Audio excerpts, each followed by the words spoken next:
ഇരുട്ടുകൊണ്ട് ഓട്ടയടയ്ക്കുന്നു എന്നതുപോലുള്ള കാഴ്ചകളായിരുന്നു MC റോഡിൽ ചൊവ്വാഴ്ച കാണുവാൻ കഴിഞ്ഞത്. ഗതാഗത തിരക്കേറിയ MC റോഡിൽ മണിക്കൂറുകളോളം ഗതാഗത തടസ്സം സൃഷ്ടിച്ചായിരുന്നു കുഴിയടയ്ക്കൽ പരിപാടിക്ക് പൊതുമരാമത്ത് രംഗത്തിറങ്ങിയത്. ആഴ്ചകൾക്ക് മുമ്പ് ഒരു കുഴിയുണ്ടായപ്പോൾ ഈ കാണിച്ചതിൻ്റെ ചെറിയൊരംശം ജാഗ്രത കാണിച്ചിരുന്നുവെങ്കിൽ ഇപ്പോഴത്തെ ദുരവസ്ഥ ഉണ്ടാകുമായിരുന്നില്ല എന്ന് എല്ലാവരും പരിതപിക്കുന്ന വിധത്തിലായിരുന്നു പൊതുമരാമത്ത് വകുപ്പിൻ്റെ നടപടിക്രമങ്ങൾ. ആഴ്ചകൾക്ക് മുമ്പ് ഇപ്പോൾ കോഴ SPT ശാഖ പ്രവർത്തിക്കുന്ന MC റോഡ് പ്രദേശത്ത് ഒരു കുഴി മാത്രമാണ് ഉണ്ടായിരുന്നത്. ഈ കുഴി കല്ലിട്ടടയ്ക്കാൻ പോലും പൊതുമരാമത്ത് വകുപ്പ് അധികൃതർ കൂട്ടാക്കിയില്ല. ഈ കുഴിയിൽ വെള്ളം നിന്ന് സമീപത്ത് കുഴികൾ രൂപപ്പെടുകയും ഇപ്പോൾ റോഡ് വലിയ കുളമായി തോട് കണക്കെ മാറിയിരിക്കുകയുമാണ്. റോഡിൽ യാത്ര ദുരിതമായതോടെ പരാതി ശക്തമാകുകയും പ്രതിഷേധ പരിപാടികൾ നടക്കുകയും ചെയ്ത സാഹചര്യത്തിൽ പലതവണ നടപടികളുമായി പൊതുമരാമത്ത് രംഗത്തിറങ്ങിയിരുന്നു.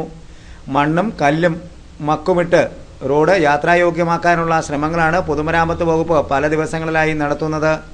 എന്നാൽ കോരിച്ചെരിയുന്ന മഴയിൽ ഇവയെല്ലാം ചെളിക്കുളമായി മാറി കല്ലും മെറ്റലും തെറിച്ചു പോകുന്ന സ്ഥിതിയാണുള്ളത്. അധികൃതർ ഇപ്പോൾ പുലർത്തുന്ന ജാഗ്രതയുടെ ഒരംശമെങ്കിലും മുമ്പ് പുലർത്തിയിരുന്നുവെങ്കിൽ നടുവൊടിക്കുന്ന യാത്രയിൽ നിന്ന് നൂറുകണക്കിന് വാഹനങ്ങൾക്കും ആയിരക്കണക്കായ യാത്രക്കാർക്കും രക്ഷപ്പെടാമായിരുന്നു എന്നാണ് ചൂണ്ടിക്കാണിക്കപ്പെടുന്നത്.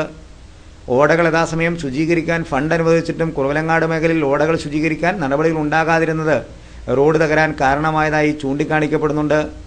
പല വ്യാപാര വ്യവസായ സ്ഥാപനങ്ങളും മാലിന്യമടക്കം ഓടയിലേക്ക് ഒഴുക്കുന്ന സാഹചര്യമുണ്ടെങ്കിലും ഇതിനെതിരെ നടപടി സ്വീകരിക്കാൻ പഞ്ചായത്ത് അധികൃതരോ ആരോഗ്യവകുപ്പോ തയ്യാറാകുന്നില്ല. ഇതുമൂലം ഓടകൾ പൂർണ്ണമായി അടഞ്ഞ് വെള്ളമൊഴുക്ക് അസാധ്യമാവുന്ന സാഹചര്യം സംജാതമാകുകയാണ്. ഇത്തരത്തിൽ നിയമലംഘനങ്ങൾ നടക്കുമ്പോഴും ബന്ധപ്പെട്ട സർക്കാർ ഉദ്യോഗസ്ഥരും തദ്ദേശ സ്വയംഭരണ സ്ഥാപനങ്ങളും മൗനം പാലിക്കുന്നത് നാടിന് സാധാരണ ജനങ്ങൾക്ക് ജനജീവിതം ദുസ്സഹമാകാൻ ഇടയാക്കുന്നു.